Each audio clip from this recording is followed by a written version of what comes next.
Aries, hi, welcome to Mr. Queen PH. At ito ang inyong energy update for September 16 to 30, 2025. If you're interested in private readings, meron tayong 50% discount sa mga tarot reading services hanggang September. Ayan, September 30. So if you're interested, meron tayong link sa description at sa pinned comment. Paka-check nyo lang information kung paano mag-book for a private reading. And please subscribe to our channel to show your support, like, share this video, at comment na rin kayo kung kayo naka-resonate. Paalala lang, reading natin ay general reading, so maaari kayong makarelate, maaring hindi, just take what resonates. So let's see, Aries, what's the energy for you September 16 to 30, 2025?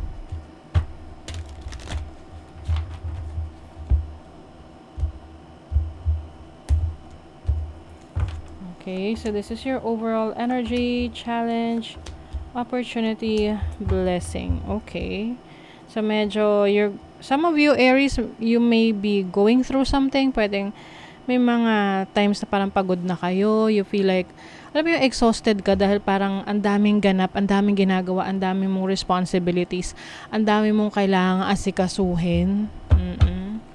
Ayan, bottom of the deck, the Three of Pentacles, which is expansion. So, pwedeng kaya busy ka kasi busy ka sa trabaho mo, maraming kailangang tapusin, deadlines, or maraming responsibilities. Yung iba, pwedeng kayo ay nagpapa-renovate sa bahay nyo. So, syempre, medyo magulo, maraming kailangang ayusin, intindihin.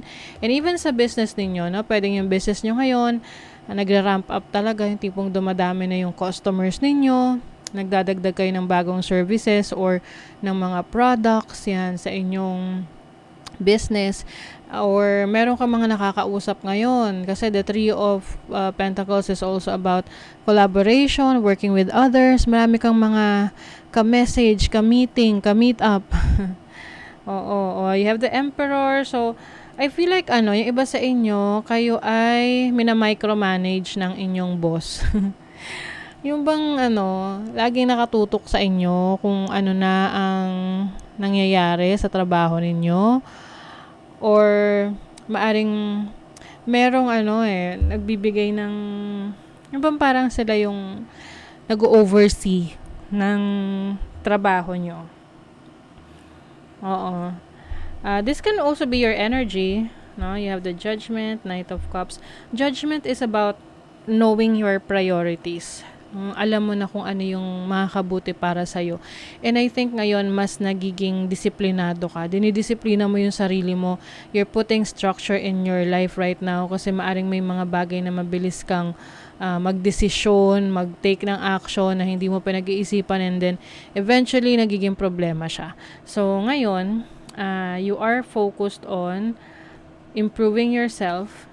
Maari kasing meron kang rito. The Three of Swords is like parang heartbreak or mistake mo na kumbaga minadali mong gawin. King of Wands is like fast energy rin to, yung tipong pinilit mong gawin or pinilit mo pero hindi naging maganda yung resulta para sa'yo. But I think you have learned your lesson from that. And now, ito yung lesson yung Judgment This is your lesson. And ngayon, alam mo na kung ano yung dapat mong gawin. Mas controlled ka ngayon. Oo, yung mga actions mo. And then, the overall energy is the Nine of Wands. Ito yung courage, hindi sumusuko. Kasi alam mo kung ano yung gusto mo, alam mo kung ano yung gusto mong maabot, ma-achieve sa buhay, no? So, Nine of Wands is still going, parang yung pinupurso mo talaga, ginagawa mo talaga, kahit mahirap. And then, your challenge is the King of Cups. Kasi yung iba sa inyo, nagtitake kayo ng action galing sa emosyon. Oo. And maaring hindi nyo pa nare-regulate yung inyong emotions. And may mga times na nagkakaroon kayo ng wrong decisions because of your emotions. But with the Five of Wands as your opportunity, I think meron kang inaayos. inaayos or ayusin na gulo or conflict with someone. Kung meron ka nakaaway, nagkaroon ng misunderstanding, you have the opportunity na to work things out, pag-usapan, maging open sa discussion. Kaya lang nga, yung emotion mo, yung dapat mas controlled mo siya para hindi ka makapagsalita or gawa ng action ng hindi mo pinag-iisipan. With the King of Wands as your blessing, feminine energy na King of Wands, this is about your expansion. Maaring may blessing for you pagdating sa business mo, nag-expand yung negosyo or dumadami yung products or services mo. Pwede rin itong blessing sa travel. So, yung gusto mong travel opportunity is finally happening na, no? Nangyayari na.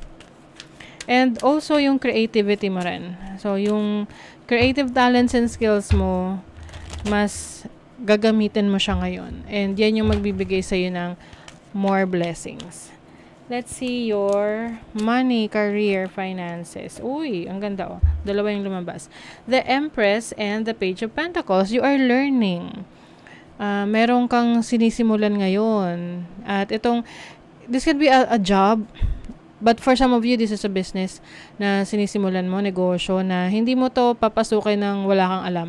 Kumbaga, inaaral mo to. And then with the Empress, so ito ay magdadala sa'yo ng abundance. And Empress is also about giving birth to something. So maaring meron kang finally na sinisimulan. Ayan. Na oportunidad for you. Like a new job, a new career, ganon. And then for your love life and family, Six of Pentacles. Six of Pentacles is about giving and taking. Balance, no? Bringing balance into your life.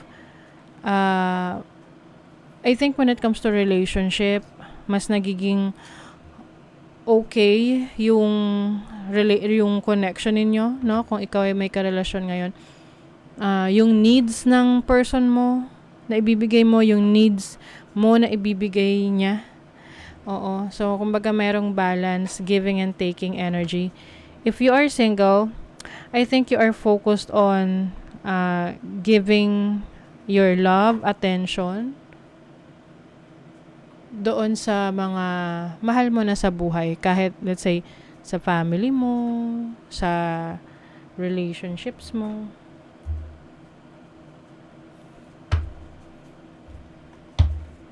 Okay, let's see ano pa. For Aries. Mountain. Ayan. Di ba ang mountain, it symbolizes challenge. Maaring you are, parang at least meron ka idea kung ano yung kailangan mong ayusin, kailangan mong isolve, ano yung kailangan mo ring determination din to. So, you have the determination to make things happen para sa sarili mo. You also have Divine Masculine. Divine Masculine is about delivering, parang delivering, what you can bring to the table, kumbaga. And maari ring mas nagiging action-oriented ka towards your goals, towards your dreams. And having Divine Masculine and Mountain, it's like taking action or pagkakaroon ng solusyon, pag-aayos sa iyong challenge. Kumbaga, alam mo yung problema, alam mo yung kinakaharap mo, at hinaharap mo siya, hindi mo siya tinutalikuran. Oo. So, you are aware. Kumbaga, aware ka sa mga kailangan mong gawin, aware ka sa goals mo, aware ka sa challenge, and yung iyong presence of mind, makakatulong talaga yan to overcome yung mga challenges na yan. Beehive. This is hard work, being devoted, endurance yan din yung lakas ng loob mo no? Lakas ng loob mo sa sarili mo, and also yung strength na yung courage, no? To continue. 'Di ba? Kapag persistent ka kasi kahit na challenging ang situation, hindi ka nagi-give up eh. So that's basically your energy, no? Oo, na kahit na mahirapan ka, gagawin mo pa rin kasi alam mo kung ano yung magiging resulta nun at alam mo na magbubunga yung iyong mga pinaghirapan. Meron ka ring major decision na gagawin, no? Ngayong second half ng September. Maaring ito'y kailangan mo nang gawin talaga, no? Na mag-decide. Minsan kasi, minsan kailangan natin ng time bago mag-desisyon. But for some of you, this can be a decision na kailangan mong gawin agad-agad. Kaya lang, the more kasi na hindi ka nakakapag-decide, the more na nagtatagal or hindi mo nakikita yung resulta nung bagay na yan.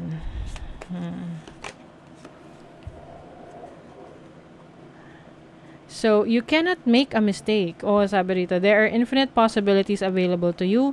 What is your heart guiding you? Yun.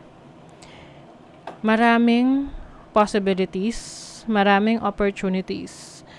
Ikaw yung maghahanap niyan. Ayun, no? Ang daming door and windows of opportunities for you. Hindi naman kasi na challenging kapag lahat na lang pipresenta sa'yo, 'di ba? Ikaw yung maghahanap nun ng naaakma sa gusto mo talaga. Let's see what else. You have the 12th house, Virgo. Virgo energy is about rearranging or reassessing your situation. Neptune and grabe, Neptune in the 12th house. 12th house is about your subconscious. So I think mas gina-ground mo yung sarili mo kasi Virgo energy is grounding. Parang ano ba yung realidad mo ngayon? Ano ba yung mas practical? Ano yung realistic sa mga plano mo? Kasi kung ano yung realistic at kaya mong gawa ng paraan, kaya mong gawa ng action, yun yung uunahin mo. Oo, kumbaga meron kang reality check. So that is your reading, Aries. Thank you so much. See you again.